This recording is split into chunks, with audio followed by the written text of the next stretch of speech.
Olá, bom dia para você, tudo bem? Hoje é terça-feira, dia 10 de janeiro de 2017. Começa agora mais uma edição do Link Record News e esses são os destaques de hoje. O prefeito de São Paulo, João Dória, instalou telas em volta de um viaduto do centro da cidade. Elas ocultam moradores de rua que estão no local.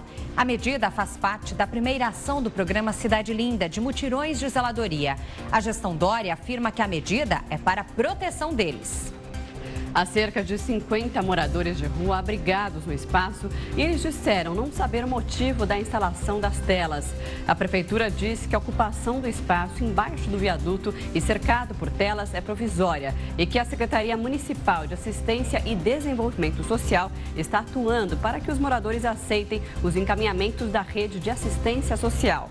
Você concorda com essa medida da prefeitura da maior cidade do país?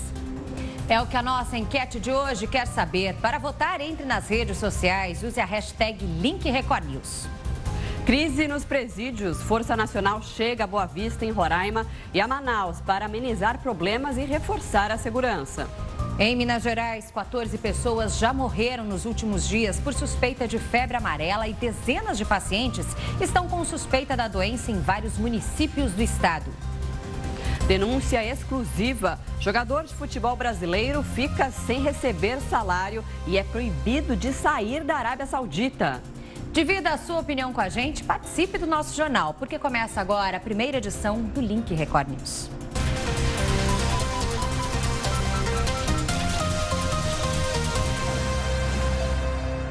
Abrimos esta edição com informações que a Força Nacional chegou hoje a Boa Vista, em Roraima, e a Manaus para amenizar a crise nos presídios. Além de equipamentos e armamentos, foram pedidas transferências de presos mais perigosos para presídios federais.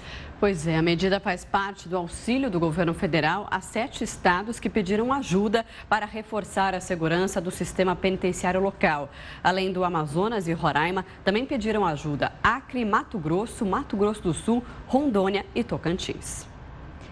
Uma carta de presos enviada quase um mês antes das rebeliões que deixaram 60 mortos denunciava que diretores do presídio permitiam a entrada de armas e drogas na cadeia. A carta é de 10 de dezembro, 22 dias antes da rebelião, no maior presídio de Manaus, onde 56 presos foram assassinados. Entre os mortos, Alcineida Silveira e Gesildo da Silva, que escreveram essa carta para pedir ajuda e denunciar a direção do presídio. O documento foi protocolado no Tribunal de Justiça do Amazonas, 4 dias depois de ser escrito. Em 3 folhas, eles disseram que sofriam ameaças de morte e que o subdiretor do presídio permitia a entrada de armas, drogas e celulares na unidade, além de facilitar a fuga e receber dinheiro de uma das facções criminosas. O que os presos disseram foi confirmado. Eles foram assassinados no dia 1º de janeiro, quando houve o maior massacre da história do Amazonas. Nessa semana, mais uma rebelião em outra unidade, novamente pela liderança nos presídios. A alternativa encontrada pela Secretaria de Segurança Pública para evitar que novas mortes ocorram foi transferir de novo os presidiários. Eles foram levados daqui para uma unidade que fica no interior do estado. Os 20 presos transferidos estão num presídio em Itacoatiara, a 270 quilômetros de Manaus. É uma medida para garantir a segurança dos internos. Nós estamos já transferindo 100 homens da Força Nacional para Roraima e 100 homens para o estado do Amazonas, para realizar policiamento. Apoio nos bloqueios, para realizar apoio no perímetro das penitenciárias. Bom, e ainda falando sobre a crise penitenciária, o clima também é de insegurança nos presídios cariocas. Por causa das péssimas condições na cadeia, parentes dos presos e as autoridades temem que uma nova rebelião aconteça a qualquer momento. No vídeo gravado por presos, o flagrante das condições dos presídios cariocas. Essa é uma água que o carro-pipa manda, cheia de barro, lodo, né? É a água que a gente tem para poder beber numa condução a qual está no verão um calor com a prevista de 48 a 50 graus. As imagens foram gravadas dentro do complexo de Jericinó, na zona oeste do Rio. No local estão 27 mil presos, que tentam amenizar o calor com ventiladores e baldes de água. Isso aí dentro está um barril de pólvora. A qualquer momento, isso aí explode. Melhorar as condições das cadeias é apenas um dos desafios do governo. De acordo com o Ministério Público, facções criminosas que atuam em São Paulo e no Rio de Janeiro estariam se unindo atrás das grades. São esses traficantes de São Paulo que estariam controlando, de dentro das penitenciárias, a venda de drogas em 7 cidades do Rio de Janeiro. Uma das maiores preocupações dos promotores é a Rocinha, considerada a comunidade mais rentável para o tráfico de entorpecentes. No norte e centro-oeste do país, a ajuda virá do Ministério da Justiça. Serão enviados armas e equipamentos de segurança para Rondônia, Roraima e Mato Grosso. E agentes penitenciários federais vão coordenar a ronda e a transferência de detentos ligados a facções criminosas para outros presídios. Nessa segunda-feira, foi feita uma vistoria nas celas de Rondônia. Rondônia tem 53 presídios com capacidade para 6.700 pessoas. Só que mais de 11 mil presos estão atrás das grades e outros 10 mil mandados de prisão estão sendo cumpridos. Com toda essa superlotação, é o estado com a maior proporção de presidiários do país. E um tiroteio assustou moradores da comunidade do Jacarezinho, no Rio de Janeiro, na manhã de hoje. O helicóptero da Record TV sobrevoou a região e flagrou a correria de moradores e policiais. Por segurança, a circulação de trens chegou a ser interrompida por algumas horas, mas a situação já foi normalizada. Também no Rio de Janeiro, policiais militares entraram em confronto com bandidos que estavam em 2 carros importados. A perseguição começou na Avenida Brasil, uma das mais movimentadas do Rio. Cerca de 10 quilômetros foram interditados. Os policiais seguiam um carro de passeio quando foram surpreendidos por outro veículo com bandidos. Os criminosos atiraram contra os PMs e conseguiram fugir. Ninguém ficou ferido. Em menos de 10 dias, 7 policiais militares foram assassinados ainda no Rio. É um número alarmante. A Secretaria de Segurança anunciou medidas emergenciais para tentar conter a violência. Um levantamento feito por deputados da Assembleia Legislativa do Estado do Rio de Janeiro mostra que só no ano passado, 430 PMs foram baleados e deixaram de trabalhar por causa da violência.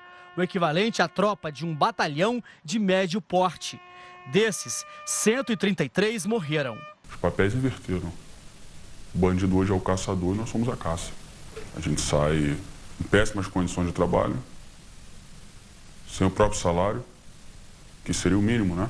O número de PMs mortos representa quase metade de todo o efetivo das unidades de polícia pacificadora do Complexo do Alemão, por exemplo, considerada uma das áreas mais perigosas da cidade.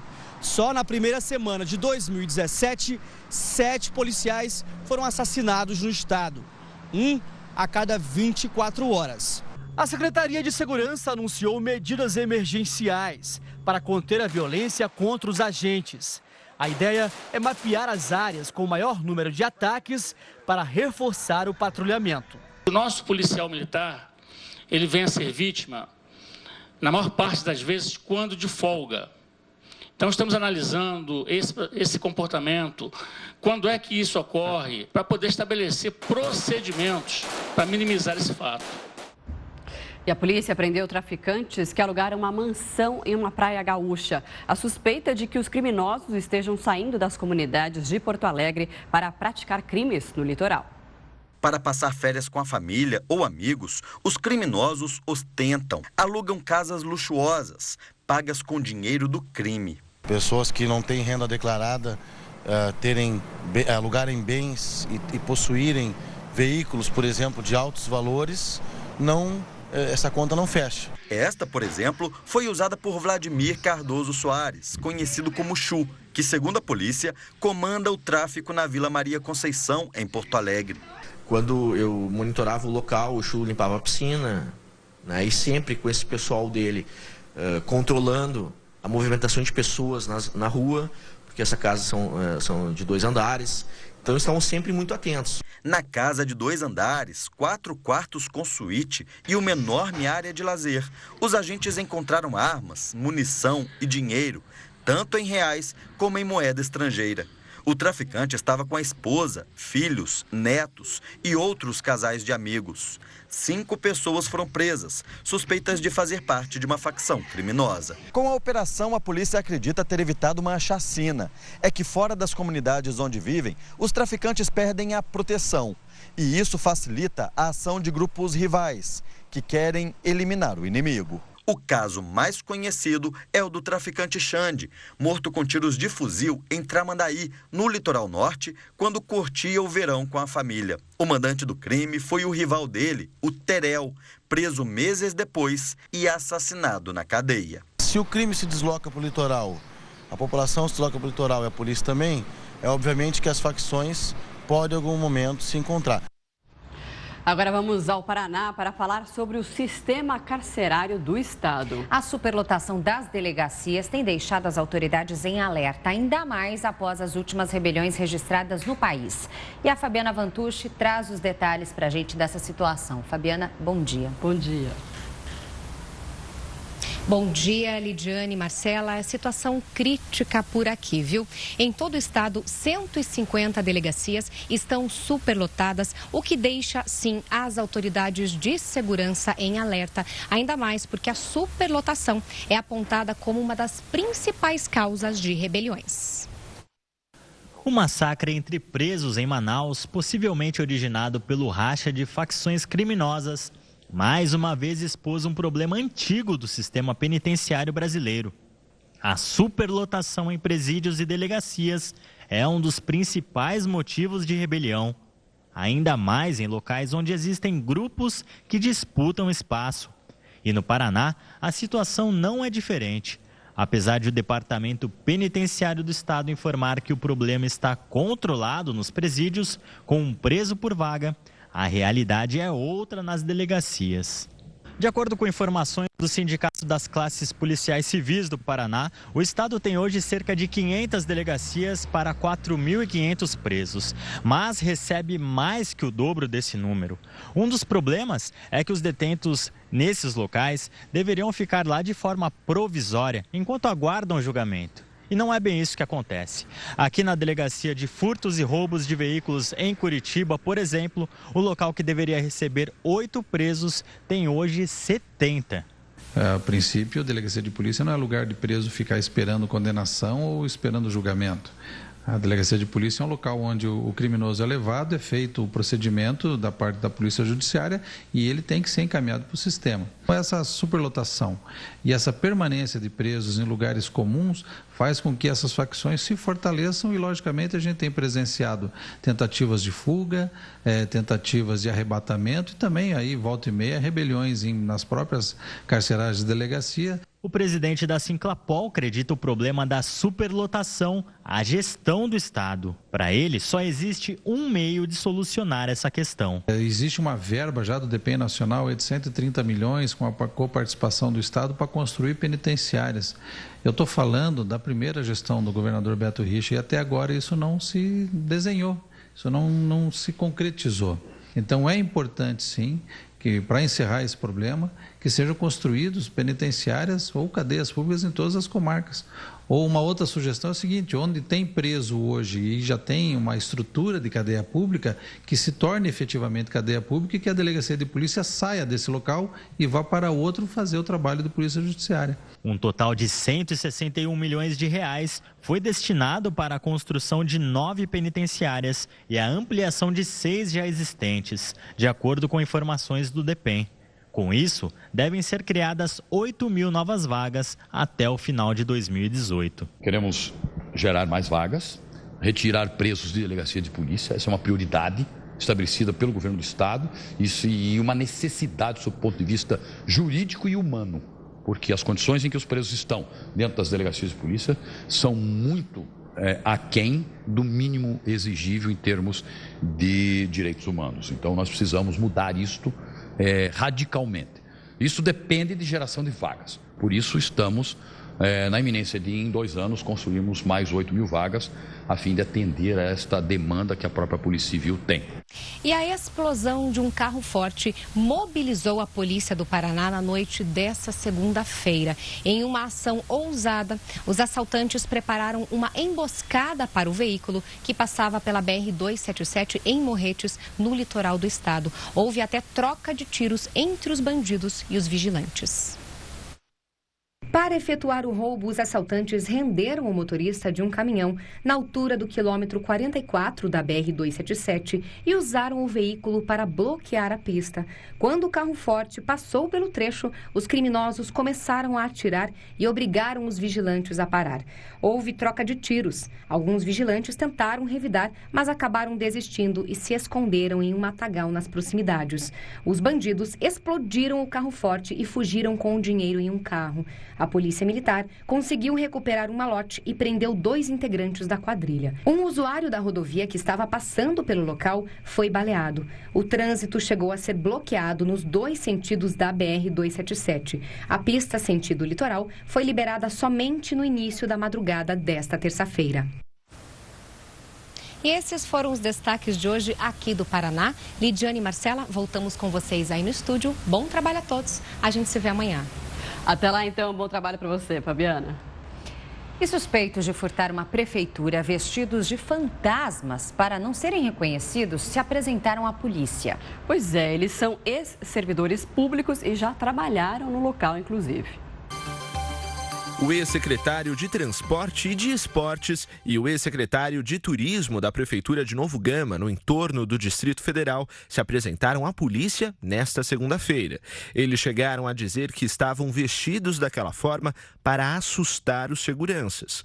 Depois, um dos acusados confessou o crime, alegando que estava sob o efeito de bebida alcoólica. A investigação do caso segue com os 2 em liberdade, já que não houve o flagrante. O caso aconteceu na madrugada do Ano Novo. Após entrarem normalmente no edifício onde tinham acesso, eles arrombaram a porta de uma sala e levaram uma impressora.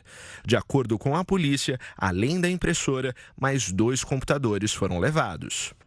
Quando a gente acha que já viu de tudo, aparecem fantasmas tentando roubar a empresa em que eles trabalhavam, né? Não, e com a justificativa de que entraram assim para assustar os seguranças. Por favor, né, gente? Só provocaram risos, talvez, né? Bom, o tema agora é da nossa enquete do dia. O prefeito de São Paulo, João Dória, instalou telas em volta de um viaduto do centro da cidade. Elas ocultam moradores de rua que estão ali no local. A medida faz parte da primeira ação do programa Cidade Linda, de mutirões de zeladoria por toda a cidade. A gestão Dória afirma que a medida é para a proteção deles. Há cerca de 50 moradores de rua abrigados no espaço e eles disseram não saber o motivo da instalação dessas telas. A prefeitura diz que a ocupação do espaço embaixo do viaduto e cercado por telas é provisória e que a Secretaria Municipal de Assistência e Desenvolvimento Social, inclusive, atua para que os moradores aceitem os encaminhamentos da rede de assistência social.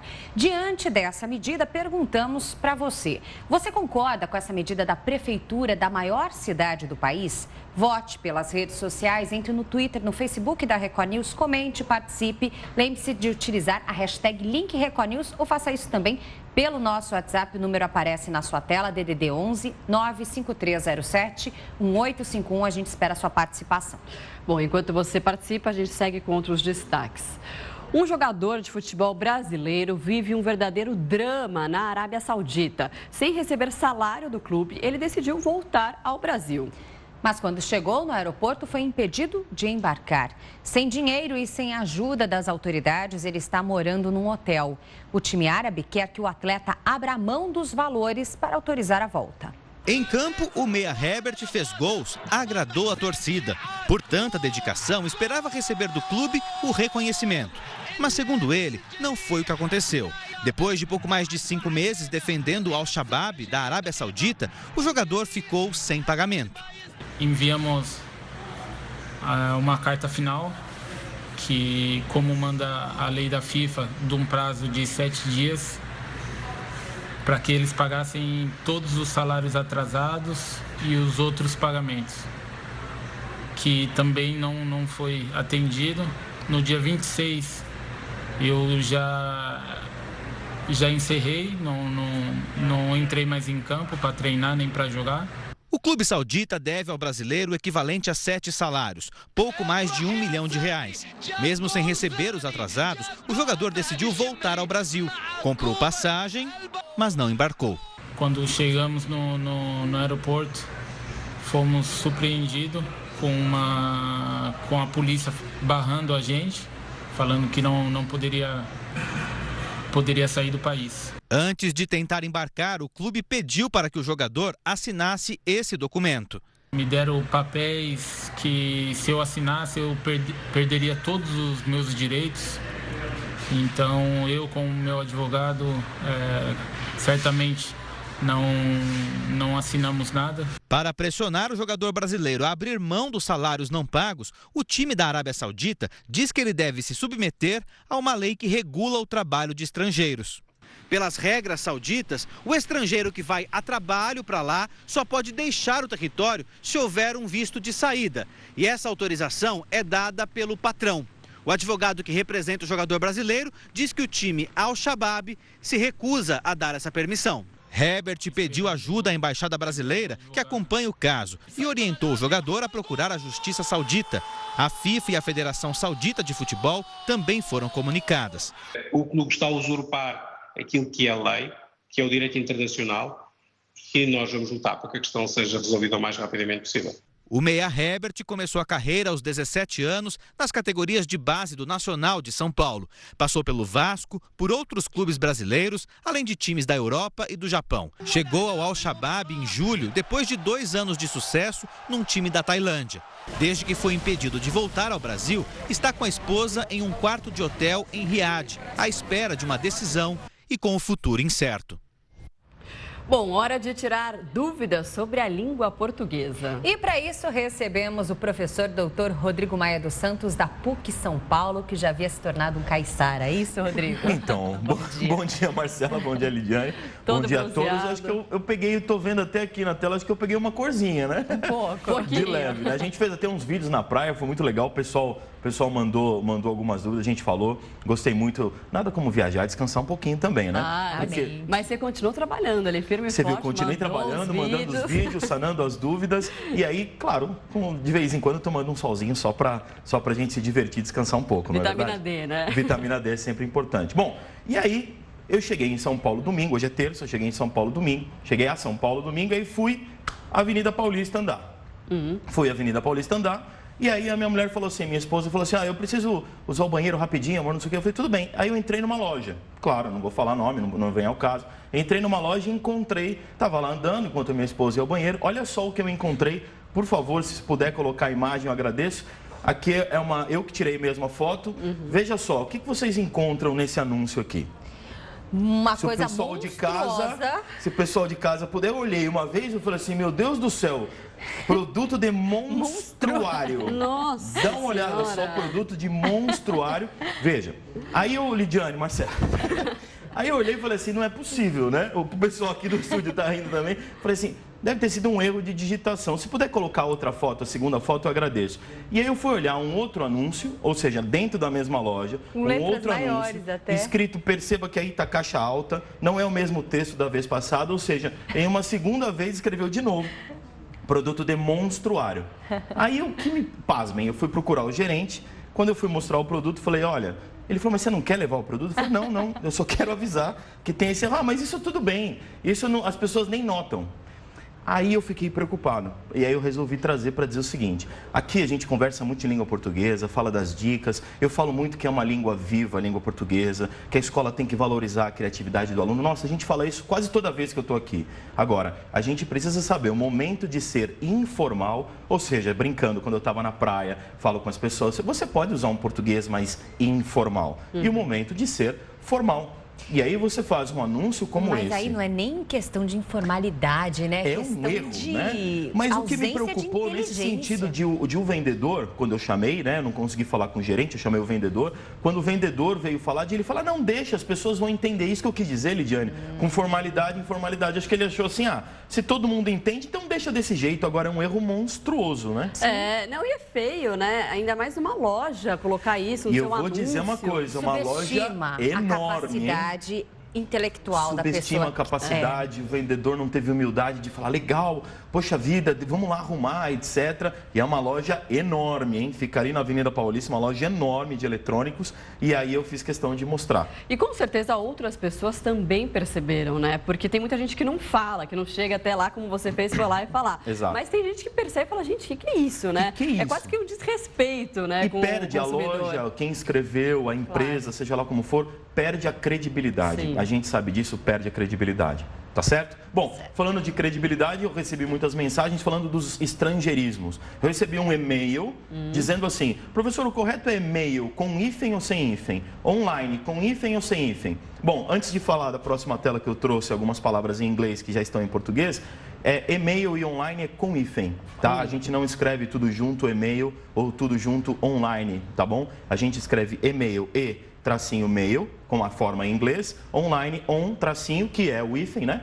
Tracinho online, que é a forma inglesa online. Agora que eu vejo muito é o online sem o hífen, separado sem o hífen. Também não é utilizado. A forma utilizada para você se referir online, por exemplo, estamos agora online pelo portal R7. Então, estamos agora online, esse online tem o hífen, tá bom? Para esclarecer para todo mundo. Aí eu trouxe uma tela de algumas palavras para curiosidade de vocês, se a gente puder colocar. Veja bem, em inglês, check-up. Então, a gente vai agora em janeiro passar no médico e fazer um check-up, ou seja, fazer uma série de exames de verificação e já tem a forma em português, check-up, né? Mas poucas é estranho, pessoas utilizam, mas já existe check-up, tá bom? Mas eu poderia continuar utilizando a forma... Você pode utilizar. Inglês. O que a gente aconselha, é muito importante citar isso. Eu vou até, para dar esse exemplo na sua pergunta, Lidiane, para a última palavra que tem aqui, ó, depois a gente fala das outras, ó, mouse, e eu mantive mouse.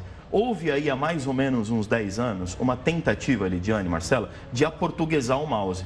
Lá em Portugal eles falam rato, né? Eles tentaram trazer como rato, fazendo a tradução, depois tentaram colocar com A o mouse, mas não deu certo. Os usuários não aceitaram, então eles mantiveram a forma inglesa e a gente usa mouse. Por que eu estou dizendo isso, Lidiane? O check-up que está lá colocado, se os usuários começarem a fazer essa utilização, e isso vai fazer parte do uso, vai ficar cada vez mais normal. O que vai acontecer? Essa forma vai ganhar e o check-up praticamente não vai mais existir. Quer ver um exemplo que eu nem coloquei aqui? Blackout.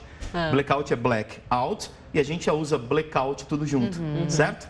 E tem no dicionário dessa forma? Tem, check-up está no dicionário always. Todas essas palavras aqui da coluna em português, todas estão no dicionário always. Todas, tá bom? Vamos lá. Copyright. Esse é muito esquisito, né? Muito. Que é os direitos de cópia, né? Os direitos de reprodução. Todo mundo usa ali, mas tem copyright que está lá colocado. Ali tá com um R. Ixi, olha, tem um erro de digitação ali. Caramba. É copyright, né? E é copyright que as pessoas utilizam. Veja abaixo ali, ó, layout, né? Muitos designers, né? Muitos designers que utilizam os layouts para desenvolver os sites, etc., usam a forma em inglês, mas já tem a forma em português, layout, tá bom? Forma em português, layout. Vocês usam essa layout, não? Olha, eu confesso que eu nunca utilizei. Nunca nenhuma, assim, mouse, como continua igual, né? Piquenique já escrevi Piquenique assim. eu já vejo também. bastante. E nylon, também vocês já assim. escreveram assim, nylon, na forma portuguesada? Não. Não? Vocês escrevem com Y ali? Sim. Agora o whisky já, né? O whisky já, né? Mas eu vejo a maioria dos jornais, etc., escrevendo whisky com o W. Com W. Eu ainda vejo o whisky com W, mas já tem a forma portuguesada. Legal que piquenique da forma que está ali é que ela é a forma inglesa. Mas tem o piquenique dessa forma que está aqui, só que separado com hífen, que é a forma em francês. Né? Então, tem essa etimologia do francês também, que é piquenique dessa forma. E o piquenique dessa forma em português, como tá, já está sendo muito usado, até porque tem agora uma moda, né, do piquenique. Então, as pessoas já aderiram a essa forma de escrever, não escrevem mais dessa Não forma escreve, em mas inglês. você sabe que eu fiz uma pesquisa rápida, um Google na internet rapidinho, piquenique, tem nome de empresas, né? Piquenique daquela forma em inglês. Né? Tem pouco junto assim, tudo junto como é a forma em português, tem pouco. Agora, quanto tempo se leva realmente para que essa nova forma seja adotada? Quanto tempo a gente levou, por exemplo, do inglês até chegar a uma... Português, a uma versão as pessoas em incorporarem, português, né? Sim, não tem uma data exata, Lidiane, Marcela, os telespectadores, não tem uma data exata. Dizer, olha, se tiver 20 anos, vai ser. Se tiver 15, vai ser. É a questão do uso. Eu costumo dar um exemplo quando me perguntam isso, acho que eu já falei lá atrás, uma outra oportunidade, mas eu vou retomar esse exemplo que eu acho muito bom, que é, por exemplo, problema. As pessoas, às vezes, erradamente, dizem problema. e alguém vem falar para mim, nossa, isso é um grande erro. Claro, o correto é problema. Não há dúvida que problema é um erro, não há dúvida. Mas veja, se a gente falar hoje igreja, né? Igreja tem uma origem latina de ecclesia, ou seja, quando a gente fala de assuntos relacionados a uma igreja, a gente fala de assuntos eclesiásticos. Foi para o espanhol iglesia, do nosso cantor até Julio Iglesias, não é isso? Foi para o francês église, foi para o italiano chiesa, ou seja, só veio com esse R no lugar do L em português. Tanto que escravo vem de esclavum, que vai gerar em inglês slave, com L também. O que eu quero dizer com isso? Os usuários do português aceitaram igreja, mas problema não aceitaram. Porque você tem outras ocorrências, problema, chicrete, creusa, flamengo, bicicleta. Ou seja, são algumas características fonéticas do português que acabam acontecendo. Agora, os usuários aceitam ou não? Não tem um tempo exato. Não tem assim, olha, é uma data. Vai usando, vai usando. Por exemplo, isso aqui que eu coloquei, essa coluna em português aqui do dicionário Owens. Aí o outro dicionário Michaelis vai abordar também. Outro dicionário Aurélio vai abordar também. A Academia Brasileira de Letras aceita, é de acordo com o nível de ocorrência de uso. Problema, se eu falo aqui problema, todo mundo vai mandar mensagem. Poxa vida, que professor de português é esse que fala problema? Os usuários não aceitam. Então, não aceitam, problema é uma forma que não vai mudar do L para o R. Não sei, quem sabe daqui 200, 300 anos pode acontecer alguma coisa. Não seja mais um problema, né? Não seja mais um problema. Eu até falei uma outra vez aqui, estupro, lembra? Que tem a forma estrupo. Estrupo existe, só que não é a violência sexual. É um barulho muito forte. Se tiver um trovão e cai aquele barulhão, você pode falar, nossa, que estrupo. Essa palavra existe, mas ninguém usa. Então, o que vai acontecendo, Lidiane? Com as pessoas não usando, o desuso vai caindo, vai caindo, vai caindo. Tem gente que fala do nosso presidente Michel Temer, da mesóclise, né? Dar-te-ei um beijo se disseres que minha, sabe? Ele usa essas mesóclises, etc. Mesóclise caiu no desuso. Ninguém mais usa. Alguns textos jurídicos têm, algumas pessoas que usam português mais arcaico acabam usando, né, a mesóclise, mas está caindo no desuso. É provável, Lidiane, que daqui 10 anos, 15 anos, nossos filhos, daqui a pouco os nossos netos, nos livros de português nem a mesóclise apareça mais. E aí essas palavras, por exemplo, para eles usar layout dessa forma, vai ser muito normal, eles vão olhar layout em inglês e vão falar, nossa, né? Para mim a mais estranha é o copyright. Eu não consigo usar o copyright dessa forma, né? Não consigo usar. E aí eu peço desculpas, quem digitou essa tela fui eu, né? O copyright, ele tem um R, né? Ali foi eu que digitei. Então esse erro, ele é meu, tá bom? Professor de português também erra na digitação. Mas um claro erro de digitação. Obrigada, não, professor. Independente disso, tem um erro ali. Depois eu vou consertar. Tá bom? Tá então. Ótimo, Rodrigo. Então, toda terça-feira, toda quinta-feira, temos aqui a presença do Rodrigo Maia para tirar essas dúvidas, essas curiosidades da nossa língua portuguesa tão querida, tão admirada, que deve ser, sim, bem entendida. Sempre bem entendida e sempre lembrando, cometer erro é normal, mas numa situação formal, como foi o caso daquele anúncio que a gente colocou, não pode acontecer de forma nenhuma, tá bom? Principalmente que monstruário não existe, não é um produto de monstro que está ali na loja, tá bom? Um bom dia para todo mundo, bom dia aos telespectadores, até quinta-feira. Até quinta-feira, Rodrigo. Até lá. Bom, o Link Record News faz agora uma pausa para os nossos apoiadores e volta em instantes a seguir. Pelo menos 9 postos são interditados por venda de combustível adulterado em Minas Gerais. E ainda a guarda da Companhia de 3 de São Paulo atira após confusão com torcedores em Barueri. A gente mostra já já.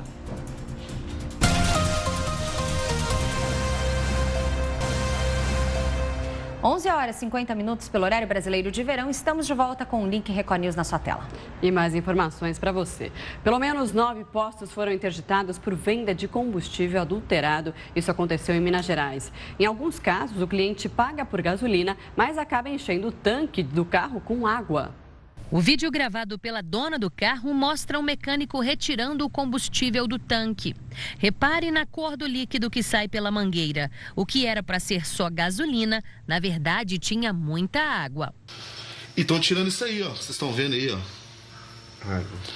Água pura.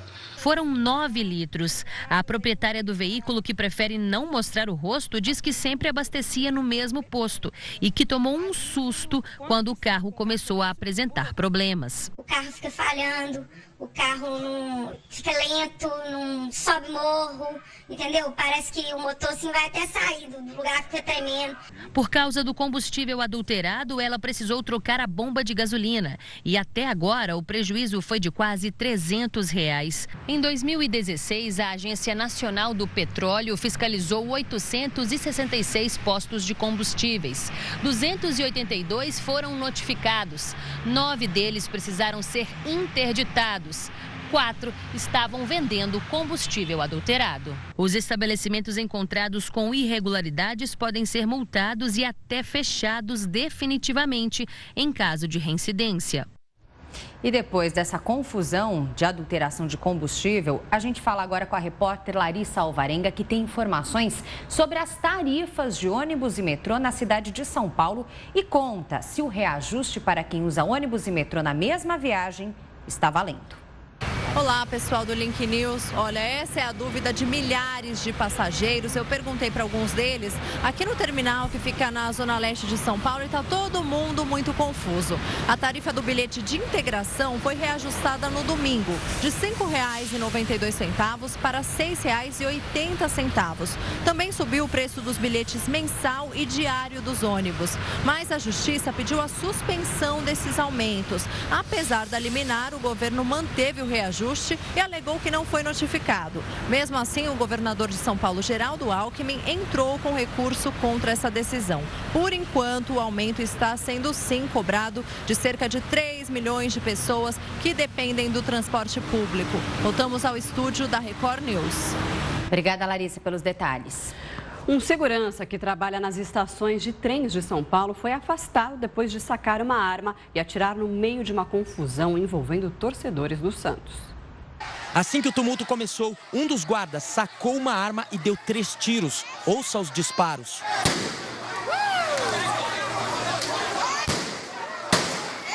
Os tiros foram disparados numa estação de trem em Barueri, na Grande São Paulo.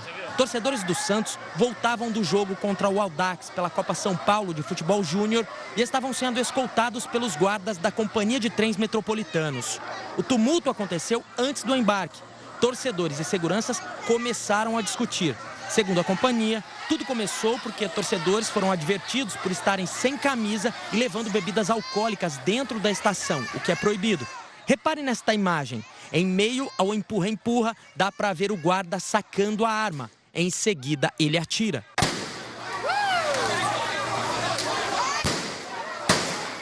Durante a confusão, este outro guarda dá golpes de cacetete em 2 torcedores. Um deles leva chutes e chega a cair na porta do trem. É possível ver mais uma vez o guarda segurando a arma. O guarda que deu os tiros ficará afastado até o fim das investigações. A arma dele foi apreendida. A polícia especializada em crimes envolvendo torcedores também irá acompanhar o caso. Em nota, a CPTM diz que ninguém foi atingido pelos tiros. Depois do tumulto, os torcedores embarcaram e seguiram escoltados pelos agentes. Não houve mais confrontos até o fim da viagem.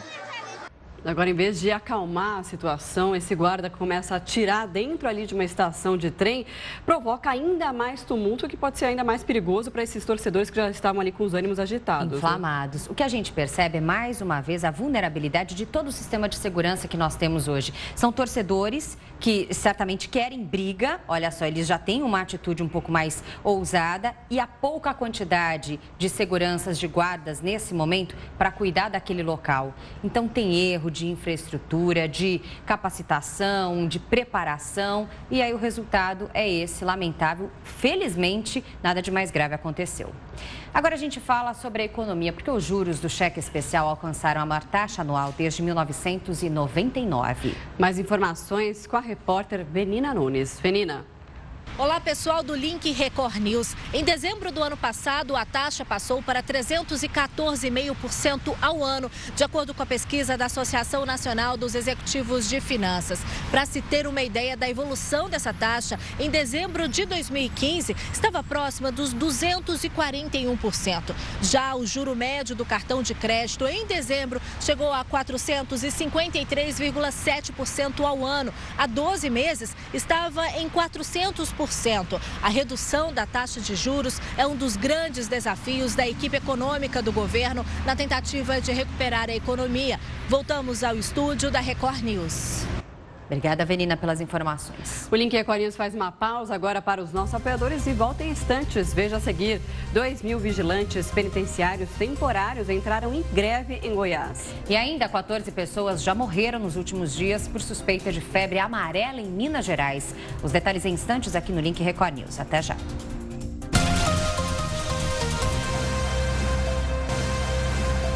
Você está no Link Record News, meio-dia em ponto pelo horário brasileiro de verão. E agora falando sobre economia, o comércio brasileiro cresceu 2% em novembro na comparação com o mês de outubro. O setor de material de construção foi o que mais cresceu. Mas o volume de vendas de 2016 apresentou queda de 6,4% em relação ao ano anterior. Os dados foram divulgados agora há pouco pelo IBGE. E olha, muitos pais estão assustados com os preços do material escolar.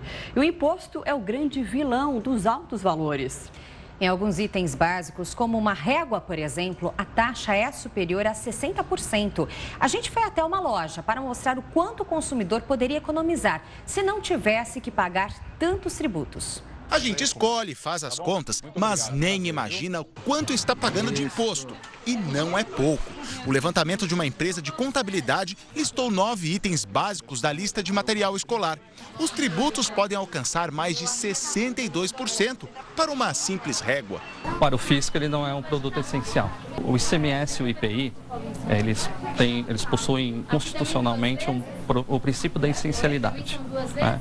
O que quer dizer esse princípio? Então, quanto mais supérfluo for o produto, mais impostos ele vai pagar.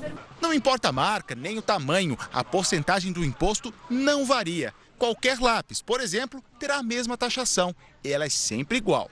O tributo ele vai se incidir sempre no preço do produto, independente do produto que seja tenha algum emblema, símbolo de time, então o tributo será sempre o mesmo. Quanto isso custa no fim das contas? Nós vamos fazer um cálculo com uma lista muito simples, apenas 9 itens, como exemplo. Essa mochila aqui, ó, R$ 137,00 com o imposto. Sem ele, sairia por R$ 69,00.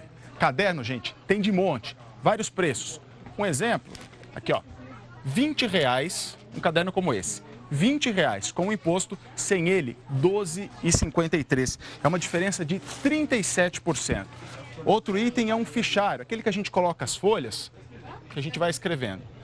R$ 37,00 com o imposto, sem ele, R$ 17,43. É uma diferença de 52%, ou seja, mais da metade do preço dele. Vou colocar aqui na mochila, ó, uma agenda para anotar os compromissos do ano, R$ 9,90, sairia por quase R$ 5,00, metade do preço também. Aí para a mochila. Do outro lado aqui, alguns itens mais simples. Uma cola branca de R$ 4,70 por R$ 3,42. Somando, sulfite, R$ 13,50, sairia por R$ 2,15, diferença de 38%. Um simples lápis de R$ 1,50 seria R$ 1,10. Uma caneta, ao invés de 80 centavos, seria 34 centavos. Isso tudo aqui pesa bastante e não é para o Thiago aqui não, ó, que está indo para a escola, porque ele é um rapaz forte.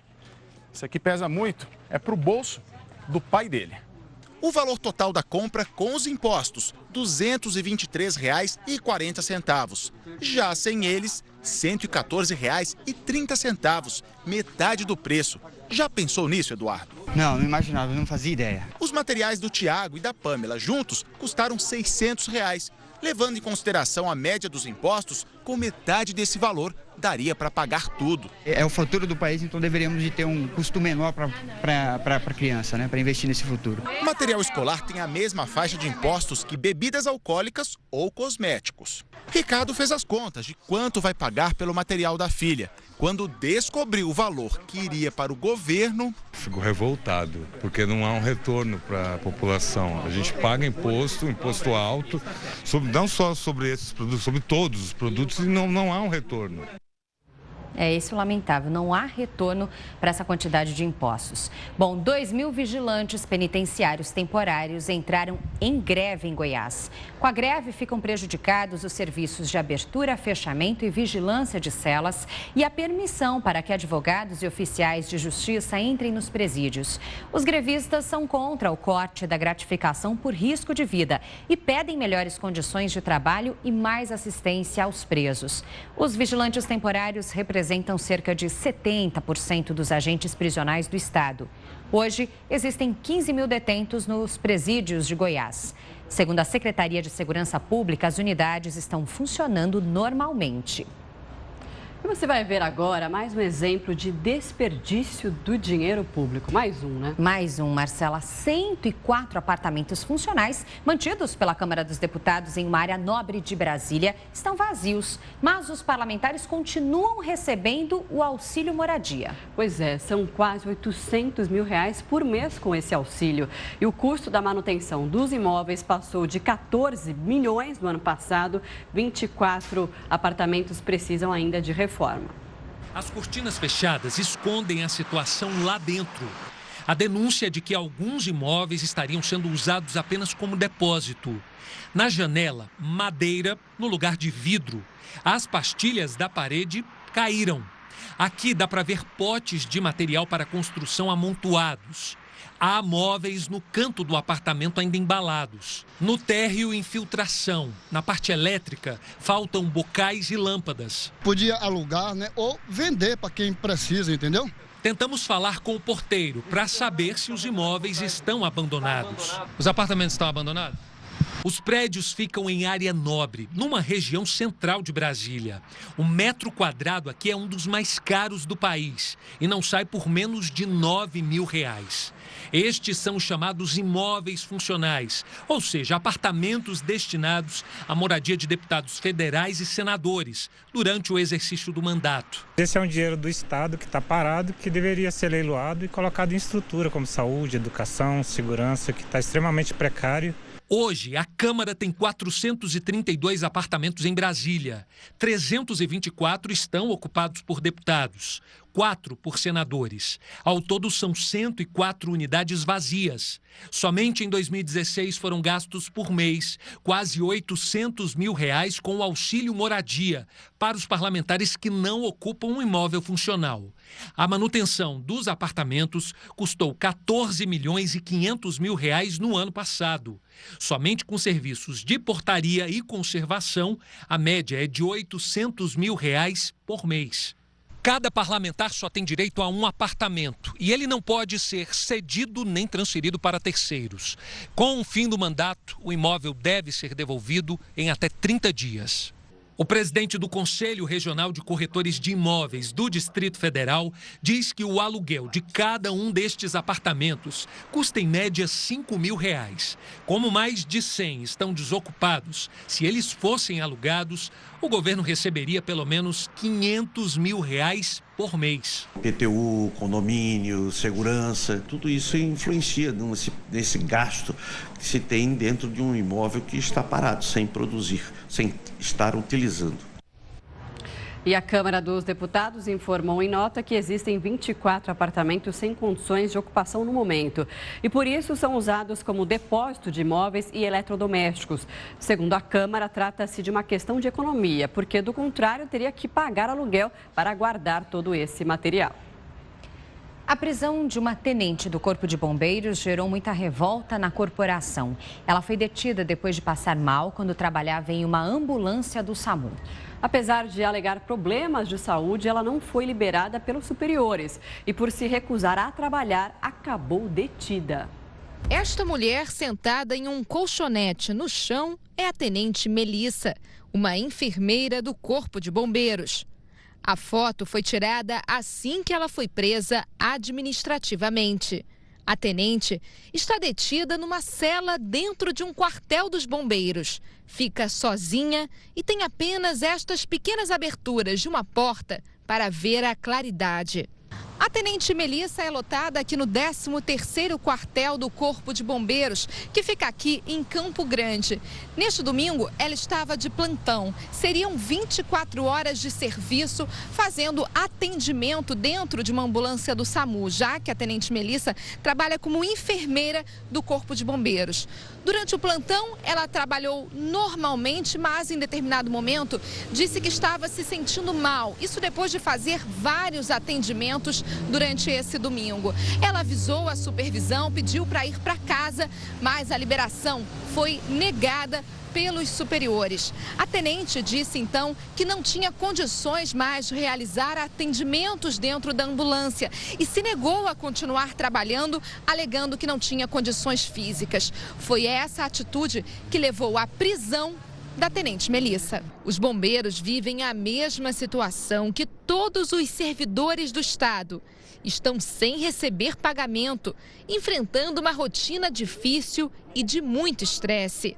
A Tenente Melissa tem histórico de problemas de saúde. Faz tratamento para depressão e síndrome de Burnout, doença conhecida como síndrome do esgotamento, provocada por estresse e excesso de trabalho. Por trás da farda de um bombeiro, de cada bombeiro, homem e mulher, existe uma pessoa, um ser humano. Nós somos heróis para a população, mas nós também nos esquecemos que nós somos seres humanos. E cabe aos comandantes ter mais carinho, mais cuidado com seus subordinados. Procurar ouvir, até compreender, devido ao sofrimento que a tropa vem passando. Com certeza. A assessoria do Corpo de Bombeiros informou que a prisão da tenente Melissa Real foi em flagrante e disse também que o processo obedeceu os trâmites legais com o depoimento de testemunhas. A tenente também passou por avaliação médica e nenhuma constatação, nenhuma alteração foi constatada. Agora imagina só acordar e dar de cara com um escorpião. Essa, infelizmente, é a realidade de moradores de uma rua da freguesia do Ó, na zona norte de São Paulo. Pois é, que todo dia aparece um bicho peçonhento no local. Quem vive lá está desesperado. Veja só na reportagem. Canto a canto, todos os dias da semana, numa rotina cansativa e cheia de medo. É a caça por escorpiões da Dona Maria. O tempo inteiro, todo dia de manhã e à noite, a gente sempre procura. Aqui mesmo não tem nada. Como vocês veem, está tudo vazio, gaveta vazia, porque para não correr o risco de pegar a gente de surpresa. Ela mora nesta casa, na freguesia do Ó, há 1 ano e 4 meses. Diz que é raro o dia em que passa sem encontrar pelo menos um animal. Eu acho que chega quase 100, viu? Porque de uma vez só foram 12. Alguns deles ela mantém nestes vidros. É a prova de que o perigo mora junto com a família. Um dos grandes focos de aparecimento de escorpiões aqui é justamente o terreno quintal da Dona Maria. Aqui, ó, foi feita uma reforma há um tempo. Tudo isso daqui foi cimentado, os buracos foram tapados. Aqui tinha uma saída de água, aqui uma outra saída de água, tudo tapado com cimento. Agora aqui, ó, ficava uma caixa de esgoto. Esse daqui, sim, era o problema. Dona Maria, o dia que abriu isso daqui para poder arrumar, fervilhou de escorpiões. Antes de arrumar, a gente abriu, tiramos 12, tudo grande. Aí depois fechamos, aí quando veio fazer a reforma, que eles começaram a revirar os entulhos, bastante, eles fecharam logo tudo, porque não queriam contato, porque eles falaram que os grandes eles podiam ver, e os pequenos. Mesmo assim, não resolveu? Não resolveu, continua aparecendo nos esgotos, nas brechas de parede, continua aparecendo do mesmo jeito. Até uma galinha ela colocou no quintal para ver se resolvia o problema. A vigilância vem, faz aquelas recomendações de sempre, olhar sapato, tampar buraco, entulho, mas vocês veem que aqui não tem entulho. Em cada uma dessas casas, na rua Conde de Barca, a história é a mesma. Rosana já cansou de achar escorpiões pelo quintal. Aqui, dentro da pia da cozinha, saindo pelo esgoto, na cortina. A família inteira procura pelos bichos. Antes de eu deitar, eu olho tudo. Tem que ficar ligeiro. Veja este vídeo. O morador tenta pegar o escorpião que está na parede.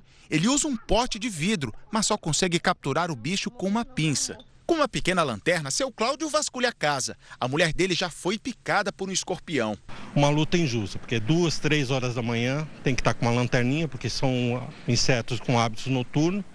E a gente sai com a lanterna procurando. E saiu para procurar, encontra. Já fiz raspagem de parede, já pintei, já pus rede, já fiz tudo, mas todo dia aparece escorpião na minha residência. Moradora há 10 anos da freguesia do Ó diz que a Sete sofre com a infestação dos animais peçonhentos na casa. O meu neto está proibido de visitar minha casa porque não tem segurança. Para precaver, eu acabo criando um problema maior de família. Eu não vejo meu neto. Se eu não for na casa dele, eu não tenho contato. Uma coisa que era diária. Eu tinha um contato diário com meu neto, hoje eu não tenho mais. Seu Cláudio tem vários protocolos de reclamações na subprefeitura. Mas até agora... A equipe vem, pega algum exemplar que a gente tem, leva e traz pra gente, falando sexo, idade, coisas que pra gente é banal. Eu não quero saber idade, não quero saber sexo de escorpião. Eu quero que eles me ajudem a eliminar o problema. Pois é, imagina só o desespero dessas pessoas que convivem com esse problema diariamente, o medo de ser picado por um escorpião, as pessoas que têm crianças pequenas principalmente, o risco é muito grande. E a Vigilância em Saúde da Freguesia do Ó informou que foi realizada uma visita dos agentes de zoonoses na região. A vistoria aconteceu no mês passado. Bueiros próximos também foram vistoriados e não foram encontrados escorpiões. Casos de febre amarela hemorrágica são investigados pela Secretaria de Saúde de Minas Gerais. 14 pessoas morreram e dezenas de pacientes estão com suspeita da doença em vários municípios. A repórter Paula Branches tem mais informações. Paula. Olá, para quem acompanha o Link Record News, olha, realmente os números são preocupantes, viu? Nos últimos 5 dias, 14 pessoas morreram em todo o estado e 23 casos ainda estão sendo estudados. Essa suspeita aumentou depois que macacos foram encontrados mortos na região de Caratinga, no leste do estado. E o detalhe é que todas as vítimas foram homens lavradores e que moravam em zonas rurais. Por isso, 15 municípios estão sob alerta. Em Ladainha, uma fila se formou em frente a um posto de saúde. Para se ter uma ideia, no último final de semana, 1.300 pessoas foram vacinadas. O governo de Minas conta com um estoque de 250 mil doses da vacina e agora, com esse possível surto, com certeza essas doses serão reforçadas. Voltamos ao estúdio da Record News. Férias e verão combinam com mar e piscina, mas essa exposição pode desencadear nas crianças casos de otite que fazem os pais sofrerem muito nessa época, não, Marcela? Nossa, muito. E as crianças também, porque é uma dor insuportável. Conhecida como dor de ouvido, né, a otite, a infecção é causada por vírus ou bactérias, mas o contato com a água e a umidade faz com que o problema se agrave ainda mais nesta época do ano.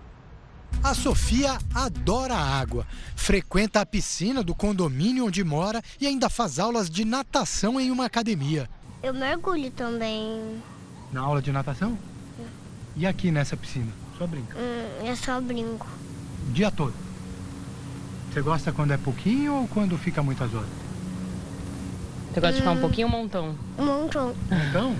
Mas de uma hora para outra, a mãe dela percebeu que alguma coisa andava errada. Ela começou a esquentar, aí eu não sabia se eu achei que era a garganta. Aí quando eu passei na pediatra, ela me deu o diagnóstico que realmente era um problema no ouvido, que era uma otite. Uma inflamação no ouvido que atinge crianças a partir dos 3 anos de idade. Principalmente nessa época do ano, quando a maioria tem mais tempo livre e está sempre pronta para brincar na água. O acúmulo de água na região do ouvido, principalmente o ouvido externo, aí causa a proliferação de bactérias. Depois de um dia todo de diversão, quando a brincadeira termina, é que o problema surge. As mães precisam ficar atentas, porque os sintomas costumam aparecer normalmente durante a noite. Os principais sintomas são febres, dores e até vermelhidão na região do ouvido. E atenção, nada de tentar resolver com receitas caseiras. Evitar as hastes flexíveis, né, introdução de objetos e também de dedos, colocar óleos quentes também deve ser evitado e até algumas mães colocam leite materno, que também não é ideal. Evitar que a criança afunde a cabeça é uma medida eficiente de prevenção. A utilização de protetor de ouvido, normalmente feito de silicone, também resolve o problema. Vale qualquer esforço para manter a criançada na água, mas com segurança. Tá aí a Andréia, que nem se arrisca a tirar as piscinas da rotina da filha. Eu acho mais fácil tomar cuidado e ir ao pediatra e tomar os devidos cuidados. Não tem tem como, na idade dela. Se você disser que não tem piscina, ela briga com você. Ah, com certeza, né, filha? Briga ou não briga? Briga.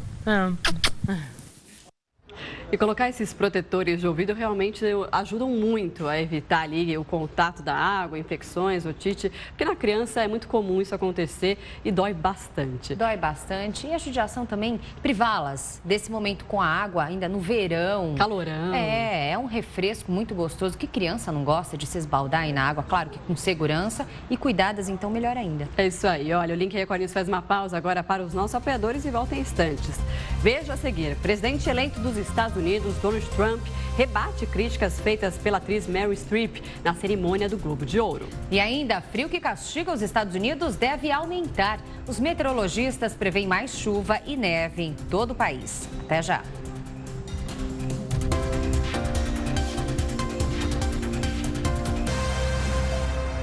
Meio-dia, 24 minutos no horário de verão. Link Record News de volta com mais informações para você. Agora falando sobre saúde. Pesquisadores da Universidade Federal da Bahia tentam descobrir as causas de uma doença misteriosa que tem assustado pacientes da região. Pois é, o estudo ainda não foi concluído por falta de dinheiro. Giovana só lembra de ter comido um peixe com o namorado num restaurante do litoral norte da Bahia. Um dia depois, os dois foram internados com os mesmos sintomas. Comecei a sentir dor nas costas, nas pernas também, na área interna, nos braços, até que a gente não conseguia mais se mexer. Além do casal, outras 28 pessoas deram entrada em hospitais de Salvador com o mesmo quadro. Além das dores musculares fortes, a urina preta e a taxa elevada de enzimas também chamavam a atenção. Os especialistas começaram então a investigar duas possibilidades: um novo vírus estar circulando na capital baiana ou uma toxina presente em certos tipos de peixes. Badejo e olho de boi foram os mais consumidos entre as pessoas. Quase um mês depois dos primeiros pacientes com sintomas aparecerem, uma pesquisa da Universidade Federal da Bahia descartou a possibilidade do vírus ter sido transmitido por peixes contaminados. Mas o estudo ainda não foi concluído. Esbarra na falta de recursos. Os pesquisadores não sabem dizer ainda o que estaria provocando tanta dor nos pacientes. Esse especialista lamenta a falta de incentivo para concluir as pesquisas e resolveu pagar do próprio bolso para descobrir que doença é essa. 2 tipos de vírus estão sendo investigados e a expectativa é de que em 10 dias o nome da doença possa ser divulgado. Causa esse mal-estar, que ninguém gosta, é real, assusta a população, mas não existe nenhum relato de óbito. E o presidente eleito dos Estados Unidos, dentro das notícias internacionais, Donald Trump, rebateu as críticas feitas pela atriz Meryl Streep na cerimônia do Globo de Ouro. Pela internet, Trump diz que Meryl Streep, uma das atrizes mais valorizadas de Hollywood, o atacou. Ela é fã de Hillary e perdeu feio, disse ele. Durante a cerimônia do prêmio, a atriz criticou Trump sem mencionar seu nome, afirmando que no ano retrasado ele teria zombado de um jornalista deficiente. Ontem, Trump se envolveu em mais uma polêmica. Ele nomeou o genro como assessor da Casa Branca. Para muita gente, a escolha foi um caso típico de nepotismo e que gera conflito de interesses. E ainda nos Estados Unidos, o frio que castiga os Estados Unidos deve aumentar. Os meteorologistas preveem mais chuva e neve em todo o país. Uma forte nevasca vai atingir toda a região norte nos próximos dias.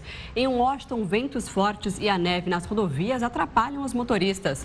Atletas da equipe de natação de uma universidade aproveitaram o frio para brincar numa piscina improvisada no meio da neve em frente ao hotel. Eles iriam participar de uma competição que foi suspensa por causa do mau tempo. E agora a gente convida o editor de mídias sociais da Record TV, Rafael Calisto. Oi, Rafael, boa tarde. Boa tarde. Boa tarde, tudo bem, Lid, Marcela? E para você que está em casa assistindo a gente, muito boa tarde. A primeira coisa que eu vou falar hoje é sobre uma das redes sociais que você com certeza tem, que é o Facebook, né? 100 milhões de usuários mais ou menos no Brasil, é metade do país. Então a chance de você que está assistindo a gente ter conta é muito grande. Eles estão aí, não é nada oficial, tá? Está trazendo aqui em primeira mão isso que começou a circular na internet, é boato quente. O Facebook deve começar a testar, logo, em breve, um tipo de anúncio que a gente, no termo técnico, chama de mid-roll. Eu vou explicar para você qual que é a questão.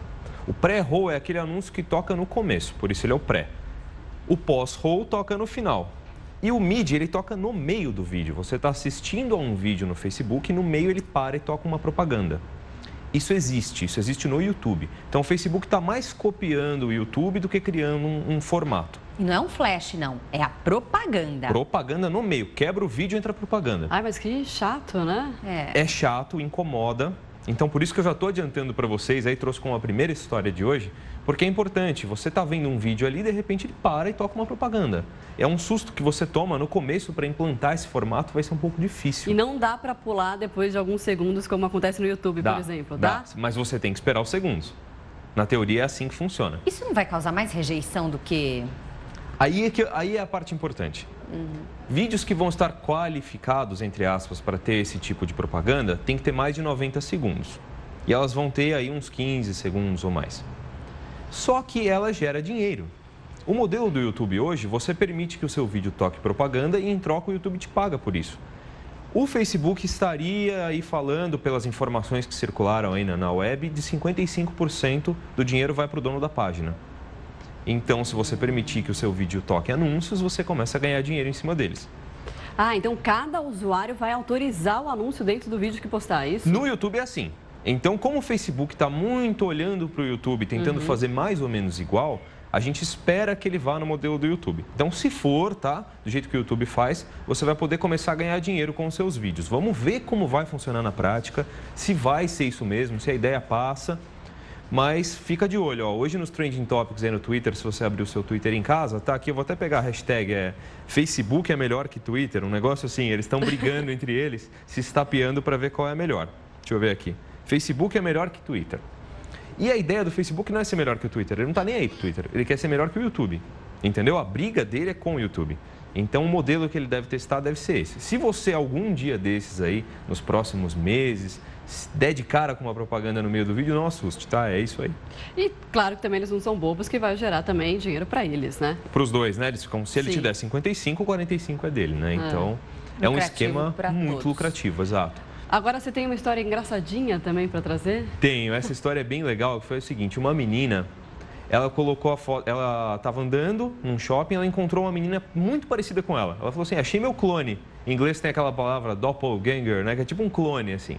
Ela tirou uma selfie com a menina e postou. E essa imagem viralizou, essa aqui. Olha, é muito parecida mesmo, A gente está falando da menina de shorts azul. Ela é a dona da foto. Ela encontrou essa funcionária no shopping e tirou uma foto com ela. O cabelo um pouco menos comprido, mas talvez pelo Mesmo jeito corte. de prender. A sobrancelha. Sorriso, os olhos, tudo muito parecido, o nariz, né? Às vezes a própria irmã não é tão parecida. Verdade, verdade.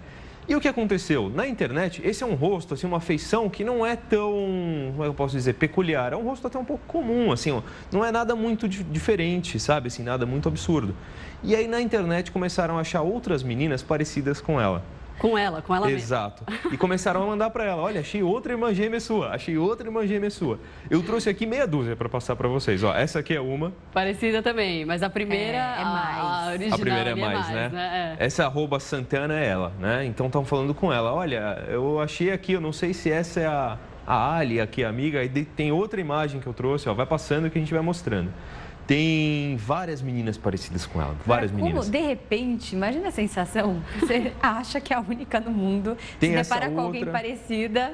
Aqui, ó, tem essa, não sei, eu queria ver com vocês. A gente podia procurar o da Lidiane, né? Vamos procurar uma sósia. Aliás, ó, desafio lançado aqui, sósias, Rafael Calisto, Lidiane Sayuri e Marcela Raal. Alguém aí conhece? Meu é difícil, quero ver. Alguém conhece? Eu acho que o meu, tem muita gente que olha pra mim e fala, eu já te vi em algum lugar, você é parecida com alguém, porque eu morena e tal. Será que você tem muitas sósias no Brasil? Talvez eu tenha algumas sósias, mas eu acho que o desafio é a Lidiane.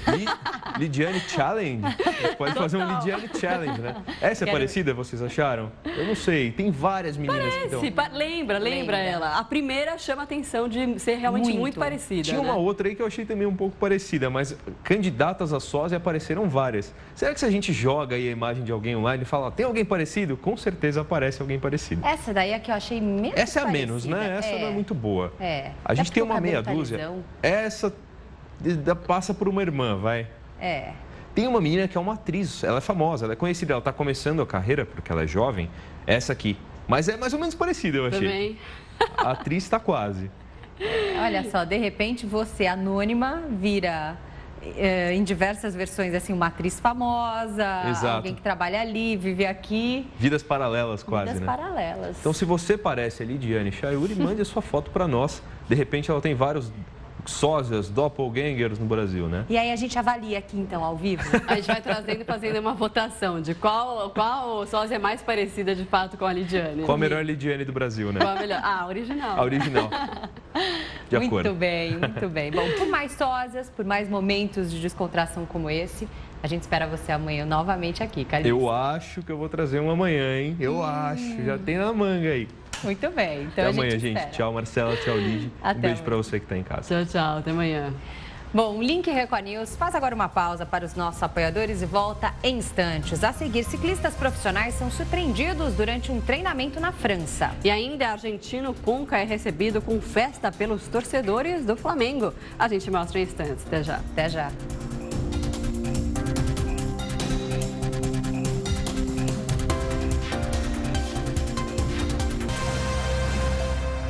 Meio-dia, 37 minutos no horário de Brasília. Link Record News de volta. De volta com uma cena curiosa que aconteceu na França. 2 ciclistas profissionais foram surpreendidos durante um treinamento.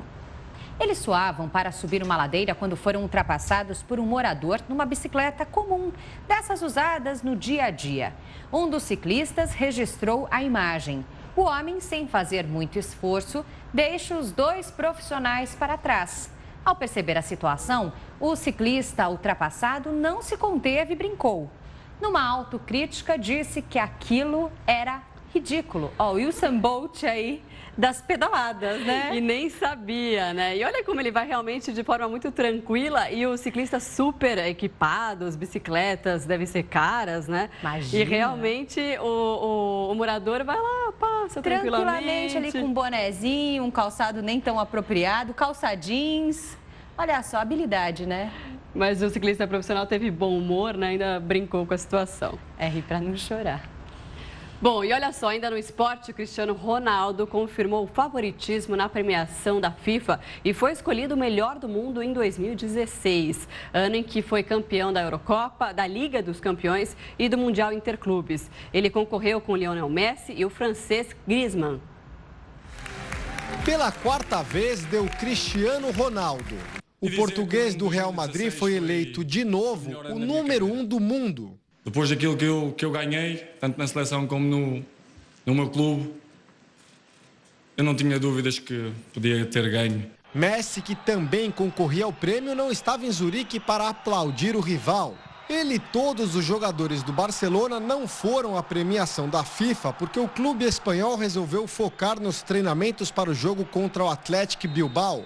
Além do argentino, Piqué, Iniesta e Luis Suárez não puderam celebrar o fato de fazerem parte da seleção FIFA. Entre os 11 jogadores do time dos sonhos, 2 brasileiros. O lateral direito, Daniel Alves, da Juventus, e o lateral esquerdo, Marcelo, do Real Madrid.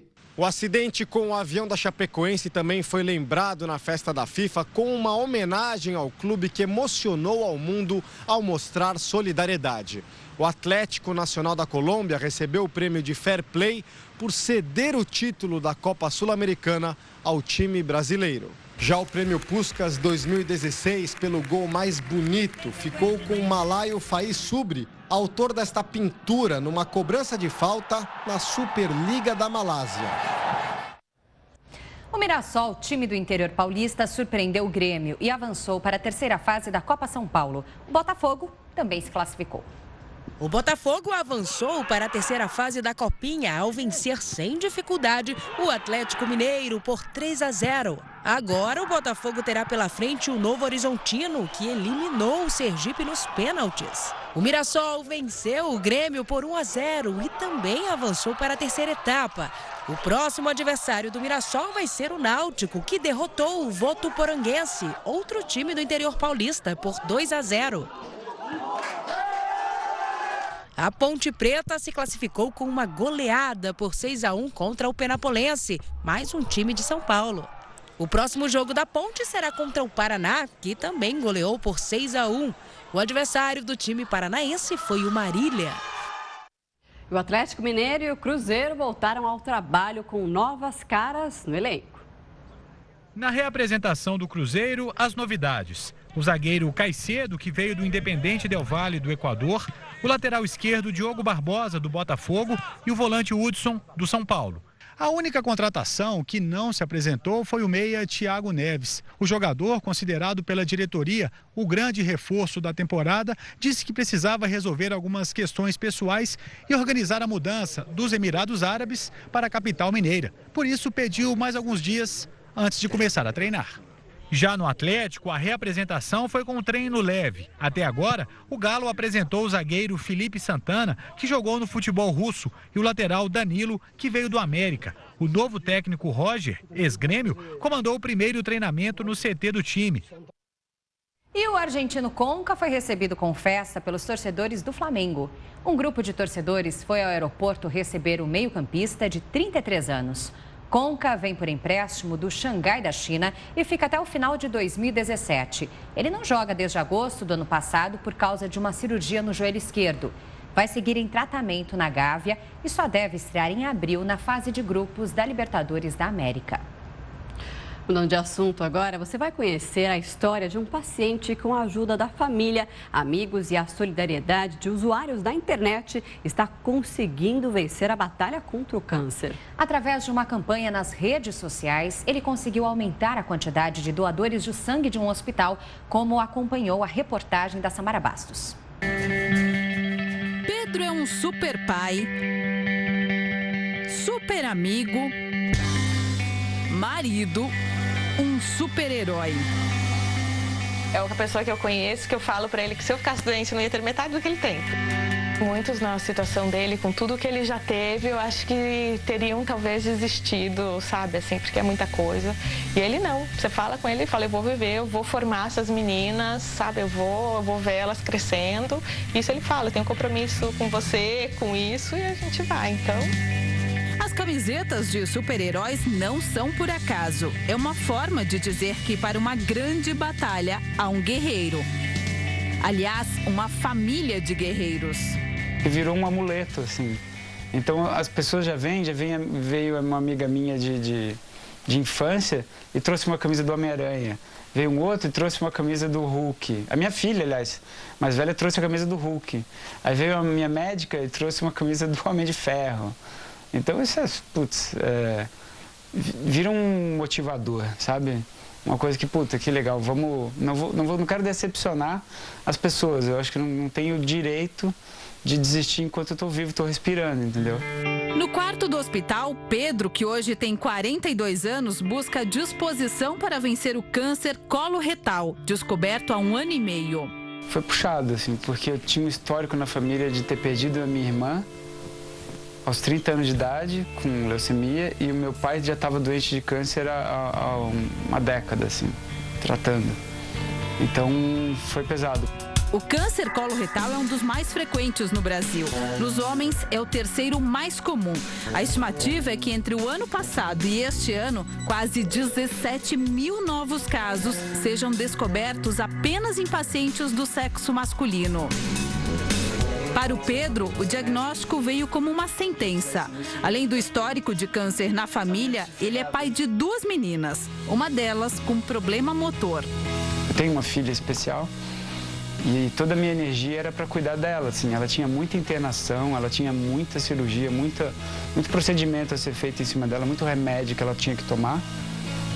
Então, eu falava, como assim? Eu não posso ficar doente, eu não tenho direito a estar doente, entendeu? Faz 40 dias que ele não sai do quarto do hospital. O tratamento é intenso e a força vem das visitas e da família.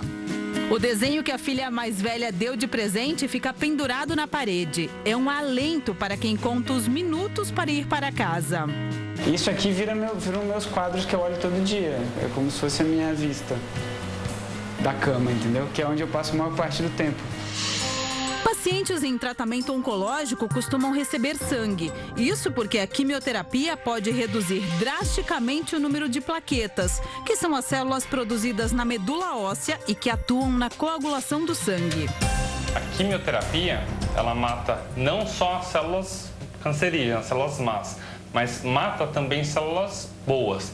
Imagina que a nossa medula acaba produzindo sangue, mas às vezes acaba matando algumas células mais centrais, que são mais importantes para a produção dos hemoderivados. Toda essa história veio à tona porque Pedro se tornou quase que uma celebridade nas redes sociais. Minha esposa colocou um post dizendo que eu estava precisando de sangue. E no dia seguinte, um amigo meu publicitário, junto com outros 2 que ajudaram ele teve uma ideia e falou: Pedro, eu fiz isso aqui, mas eu não posso publicar sem mostrar para o cliente, ver se o cliente aprova. Aí eu vi aquilo e comecei a chorar. Falei, como é que eu faço para parar de chorar, cara? Pô, pode botar, porque tá demais. Quando a gente vê, o negócio já tá gigantesco. Por causa da campanha, em 48 horas, mais de 200 pessoas compareceram ao hospital onde Pedro está internado para doar. Foi um recorde em tão pouco tempo. E o mais interessante é que ele falou: eu não quero que isso se reflita só para mim, e sim para todos os outros pacientes. Teve um dia que eu entrei no banco de sangue, tinham 8 doadores, todos que estavam lá dentro eram pro Pedro, sabe? Assim, pessoas que não se conheciam entre elas. Eu entrei no banco de sangue e falei: nossa, vem, deixa eu te apresentar a tal pessoa, tal. Assim, é muito gostoso isso. O sucesso foi tão grande que a direção do hospital precisou pedir para que as pessoas agendassem as doações, já que a capacidade de atendimento estava no limite. Até gente mandando mensagem para mim, gente que nem me conhece: ó, esse aqui é sangue bom, esse aqui é sangue forte, hein, vai te ajudar. Então, e mandava vídeo para meus amigos que mandavam para mim. Poxa, não tem como não ficar emocionado. Mas a realidade do Hemocentro do Hospital Oswaldo Cruz é bem diferente do restante do país. Esse é o maior centro de coleta de sangue da América Latina. Por aqui são coletadas cerca de 10 mil bolsas por mês. Mas, infelizmente, o estoque é crítico, vive no limite. Em época de férias, quando as doações caem cerca de 30%, as geladeiras ficam assim, praticamente vazias.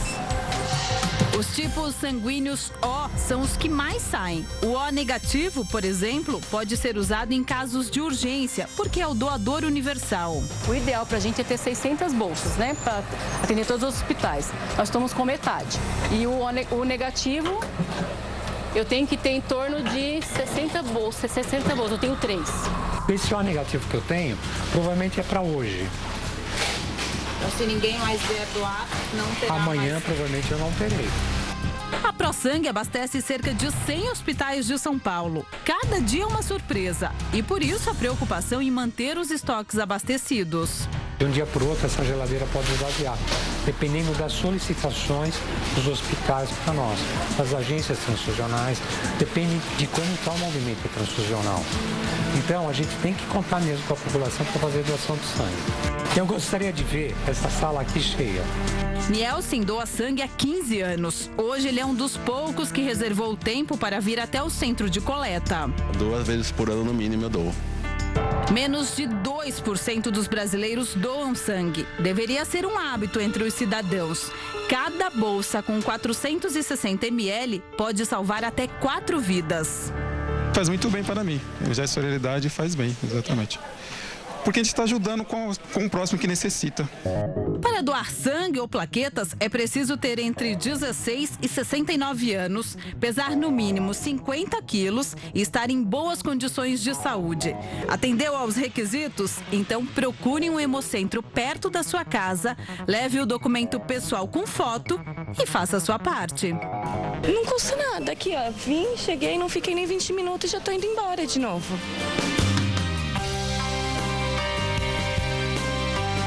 Que eu procuro sempre agradecer, sabe? A gente não pode esquecer de agradecer que está vivo.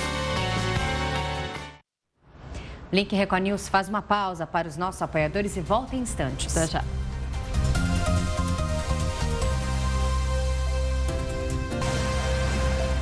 Meio-dia, 53 minutos pelo horário brasileiro de verão. Link Record News de volta à sua tela.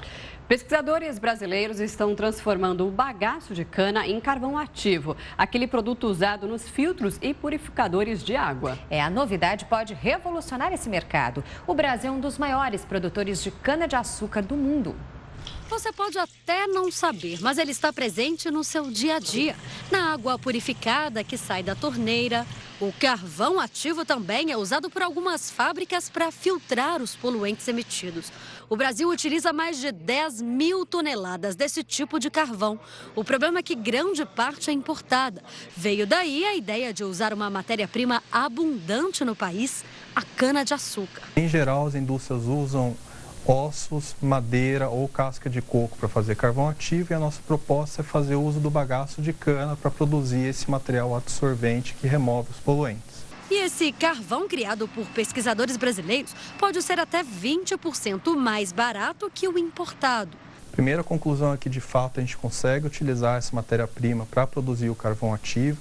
E, além disso, os materiais que a gente tem feito possuem propriedades quanto à absorção de poluentes, tal qual ou melhor do que os carvões ativos comercialmente já utilizados.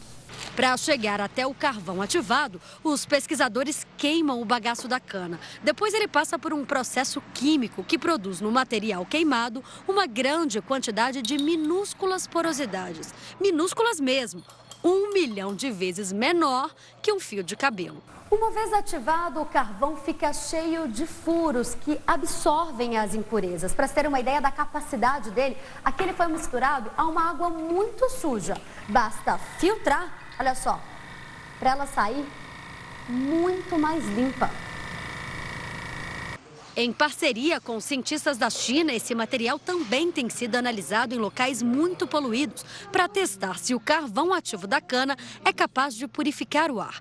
Os resultados são animadores. A nossa proposta é um novo material baseado em nanotecnologia que traz benefícios para todo tipo de processo de descontaminação. A gente está num passo agora bastante importante e fundamental, é na procura de um parceiro que se interesse por essa tecnologia e esteja disposto a investir para fazer o escalonamento dessa tecnologia, para que a gente comece a produzir esse material em maior quantidade e aí sim viabilizar o uso comercial do mesmo. E depois dessa ótima novidade, uma boa notícia para você que é um desses atletas de final de semana. Uma pesquisa de uma universidade da Inglaterra diz que quem faz exercício só 2 dias na semana tem os mesmos benefícios dos atletas que treinam todos os dias. O estudo acompanhou 60 mil pessoas durante 18 anos e mostra que os chamados atletas de fim de semana conseguiram reduzir em 30% o risco de morte por câncer ou ataque cardíaco. Já no grupo que pratica esporte diariamente, a redução dos riscos foi só um pouco maior, 35%. A pesquisa reforça que mais importante do que a frequência é a prática de pelo menos 2 horas de atividade física por semana. E para quem vive do esporte, precisa manter a forma também, não só nos finais de semana, mas outros dias da semana. As festas do fim de ano são um grande desafio. Muitos jogadores ainda sentem as consequências dos exageros das férias. Ganhar peso nessa fase é um pesadelo para alguns atletas. Walter, hoje em Goiás, está entre os jogadores que sofrem com isso. Ele voltou com 8 quilos a mais para o time do Goiás. O ano é novo.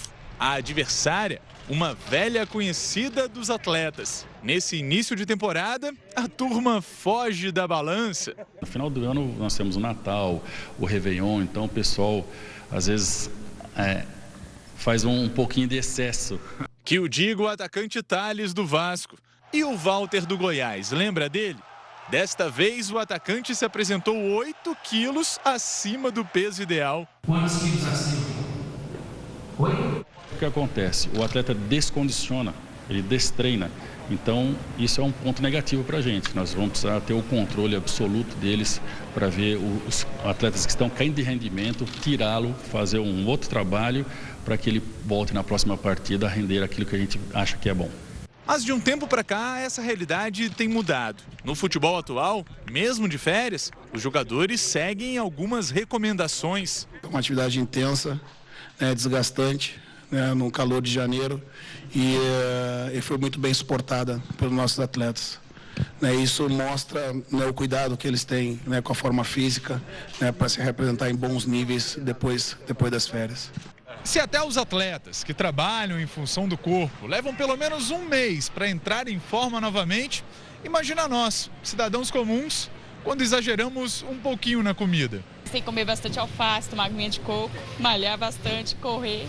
A diferença é que no caso dos jogadores, o tempo é curto. Atletas seriam um carro de Fórmula 1, né? Precisam estar correndo, precisam estar muito bem preparados. Agora, o outro pessoal seria um carro normal, 1.0, para devagar, com cuidado, com orientação de profissionais para que ele chegue lá. Muito bem, essa edição do Link Record News fica por aqui. Quer sugerir algum assunto para o jornal? Então mande uma mensagem para o nosso WhatsApp, participe nas redes sociais, sempre utilizando a hashtag Link Record News. Acesse também a nossa página no Facebook e no nosso Twitter. Entre na página da Record News no portal R7. O Link Record News vai ao ar em 2 edições, às 11 da manhã e às 3 da tarde. Record News, informação para você crescer.